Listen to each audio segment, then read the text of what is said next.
2 Raja-Raja pasal 15 ayat 16 sampai pasal 16 ayat 20.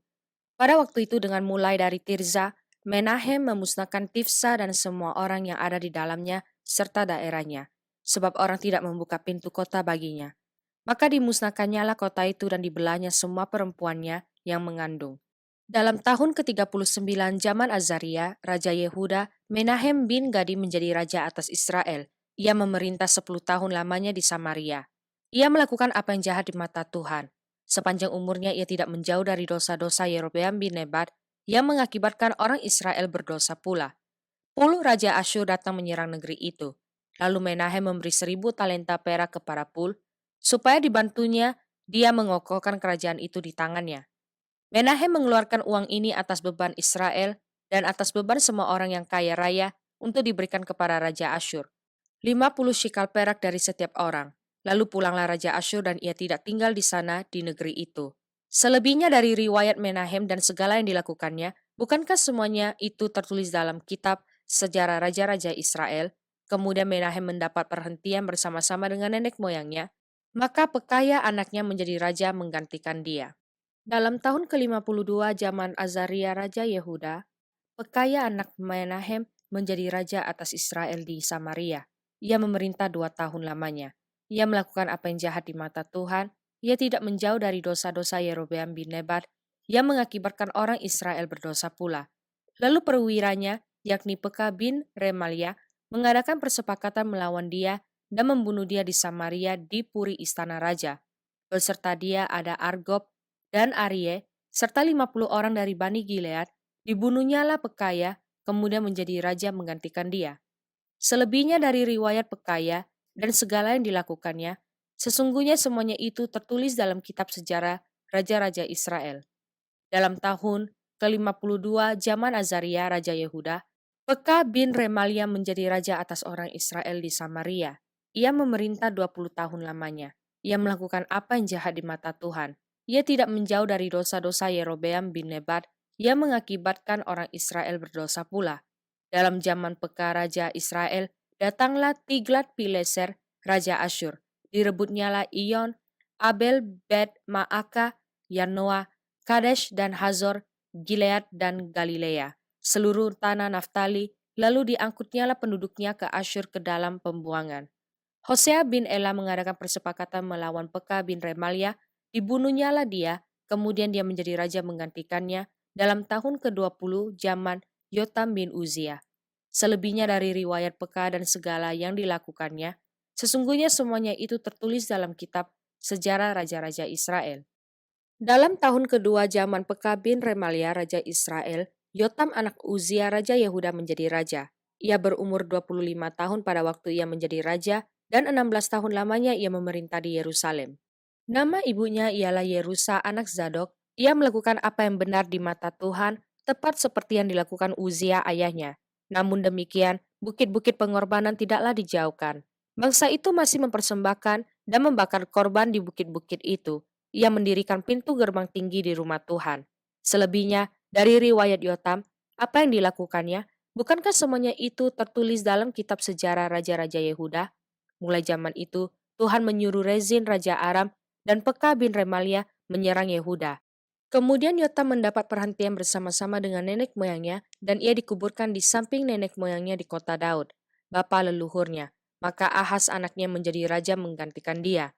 Dalam tahun ke-17 zaman Peka bin Remalia, Ahaz anak Yotam Raja Yehuda menjadi raja. Ahaz berumur 20 tahun pada waktu ia menjadi raja dan 16 tahun lamanya ia memerintah di Yerusalem. Ia tidak melakukan apa yang benar di mata Tuhan, Allahnya, seperti Daud bapa leluhurnya. Tetapi ia hidup menurut kelakuan raja-raja Israel, bahkan dia mempersembahkan anaknya sebagai korban dalam api, sesuai dengan perbuatan keji bangsa-bangsa yang telah dihalau Tuhan dari depan orang Israel. Ia mempersembahkan dan membakar korban di bukit-bukit pengorbanan dan di atas tempat-tempat yang tinggi dan di bawah setiap pohon yang rimbun. Pada waktu itu majulah Rezin, Raja Aram dan Peka bin Remalia Raja Israel untuk memerangi Yerusalem. Dan mereka mengepung Ahaz tetapi mereka tidak dapat mengalahkan dia. Pada masa itu Rezin Raja Aram mengembalikan Elat kepada Edom, lalu ia mengusir orang-orang Yehuda dari Elat. Datanglah orang-orang Edom ke Elat dan diam di sana sampai hari ini. Ahaz menyuruh utusan-utusan kepada Tiglat-Pileser, Raja Asyur mengatakan, "Aku ini hambamu dan anakmu. Majulah dan selamatkanlah aku dari tangan Raja Aram dan dari tangan Raja Israel yang telah bangkit menyerang aku." Ahaz mengambil perak dan emas yang terdapat dalam rumah Tuhan dan dalam perbendaharaan istana raja dan mengirimnya kepada Raja Asyur sebagai persembahan.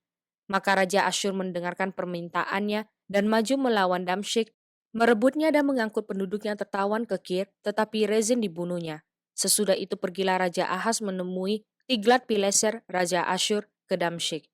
Setelah Raja Ahaz melihat mezbah yang ada di Damsyik, dikirimnyalah kepada Imam Uria ukuran dan bagan mezbah itu menurut buatannya yang tepat. Lalu Imam Uria mendirikan mezbah, tetapi seperti keterangan yang dikirimkan Raja Ahaz dari Damsyik. Demikianlah dibuat Imam Uria menjelang datangnya Raja Ahaz dari Damsyik. Setelah Raja pulang dari Damsyik, maka Raja melihat mezbah itu.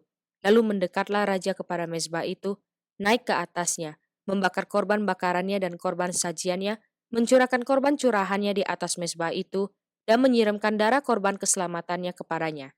Tetapi ia menyuruh menggeser mezbah tembaga yang ada di hadapan Tuhan dari depan rumah Tuhan, dari antara mezbah baru dengan rumah itu, dan menaruhnya di sebelah utara mezbah baru itu. Kemudian Raja Ahaz memerintahkan kepada Imam Uria, "Bakarlah di atas mezbah besar itu korban bakaran pagi dan korban sajian petang, juga korban bakaran dan korban sajian raja, lagi korban bakaran dan korban sajian, dan korban-korban curahan seluruh rakyat negeri. Dan siramkanlah kepadanya segenap darah korban bakaran dan segenap darah korban sembelihan. Tetapi mezbah tembaga itu adalah urusanku." Lalu Imam Uria melakukan tepat seperti yang diperintahkan Raja Ahaz. Sesudah itu Raja Ahaz memotong papan penutup kereta penopang dan menyingkirkan bejana pembasuhan dari atasnya. Juga laut itu diturunkannya dari atas lembu tembaga yang mendukungnya dan ditaruhnya di atas alas batu. Selanjutnya demi Raja Asyur disingkirkannya dari rumah Tuhan serambi tertutup untuk hari Sabat yang telah didirikan pada rumah Tuhan, juga pintu masuk untuk raja yang di sebelah luar. Selebihnya dari riwayat Ahaz dan apa yang dilakukannya, bukankah semuanya itu tertulis dalam kitab sejarah Raja-Raja Yehuda? Kemudian Ahaz mendapat perhentian bersama-sama dengan nenek moyangnya, dan ia dikuburkan di samping nenek moyangnya di kota Daud. Maka Hizkia anaknya menjadi raja menggantikan dia. Mazmur pasal 78 ayat 23 sampai ayat 31. Maka ia memerintahkan awan-awan dari atas membuka pintu-pintu langit, menurunkan kepada mereka hujan mana untuk dimakan dan memberikan kepada mereka gandum dari langit. Setiap orang telah makan roti malaikat, ia mengirimkan perbekalan kepada mereka berlimpah-limpah, ia telah menghembuskan angin timur di langit dan mengiring angin selatan dengan kekuatannya. Ia menurunkan kepada mereka hujan daging seperti debu banyaknya, dan hujan burung-burung bersayap seperti pasir laut. Ia menjatuhkannya ke tengah perkemahan mereka, sekeliling tempat kediaman itu.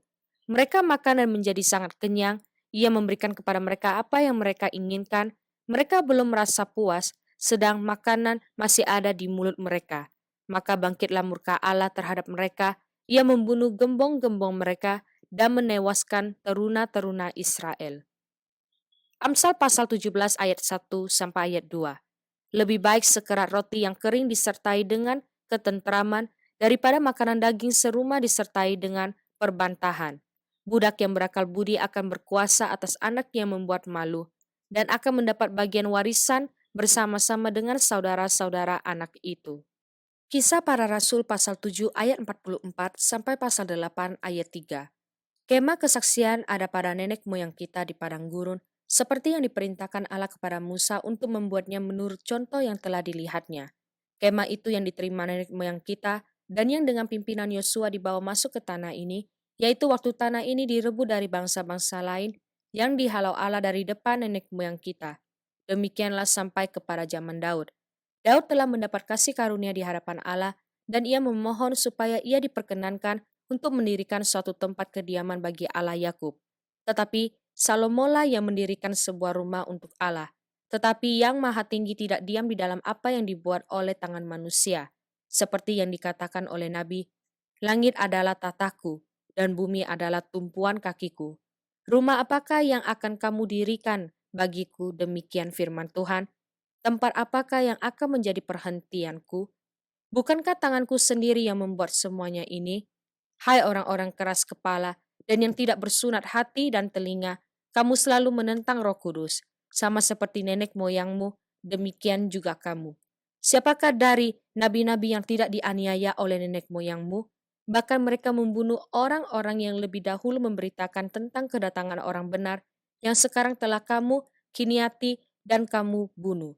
Kamu telah menerima hukum Taurat yang disampaikan oleh malaikat-malaikat, akan tetapi kamu tidak menurutinya. Ketika anggota-anggota Mahkamah Agama itu mendengar semuanya itu, sangat tertusuk hati mereka. Maka mereka menyambutnya dengan gertakan gigi. Tetapi Stefanus yang penuh dengan Roh Kudus menatap ke langit, lalu melihat kemuliaan Allah dan Yesus berdiri di sebelah kanan Allah. Lalu katanya, "Sungguh aku melihat langit terbuka dan Anak Manusia berdiri di sebelah kanan Allah." Maka berteriak-teriaklah mereka dan sambil menutup telinga serentak menyerbu dia. Mereka menyeret dia keluar kota, lalu melemparinya, dan saksi-saksi meletakkan jubah mereka di depan kaki seorang muda yang bernama Saulus. Sedang mereka melemparinya, Stefanus berdoa, katanya, "Ya Tuhan Yesus, terimalah rohku." Sambil berlutut ia berseru dengan suara nyaring, "Tuhan, janganlah tanggungkan dosa ini kepada mereka." Dan dengan perkataan itu meninggallah ia. Saulus juga setuju bahwa Stefanus mati dibunuh. Pada waktu itu mulailah penganiayaan yang hebat terhadap jemaat di Yerusalem. Mereka semua kecuali rasul-rasul tersebar ke seluruh daerah Yudea dan Samaria. Orang-orang saleh menguburkan mayat Stefanus serta meratapinya dengan sangat. Tetapi Saulus berusaha membinasakan jemaat itu dan ia memasuki rumah demi rumah dan menyeret laki-laki dan perempuan keluar dan menyerahkan mereka untuk dimasukkan ke dalam penjara.